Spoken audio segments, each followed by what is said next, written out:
সৃজনশীলতা ও আত্মপরিচয়ের এক হিসেবে চিহ্নিত হলেও এর মাহাত্ম্য কেবল একটি স্মরণানুষ্ঠান বা আনুষ্ঠানিক উদযাপনের মধ্যে সীমাবদ্ধ নয়। রবীন্দ্র ভাবনার কোমল আলোয় আমরা আমাদের চিন্তা, অনুভূতি ও মূল্যবোধ সুযোগ পাই।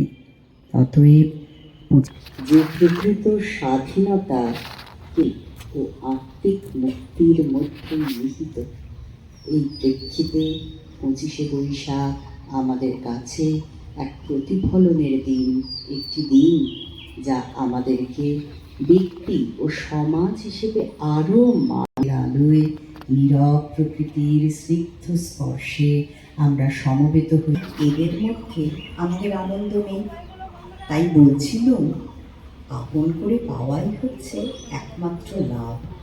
তার জন্যেই মানুষের যত কিছু সাধবা মাত্রই তার মা, বাপ এবং ঘরের লোক এক মুহূর্তে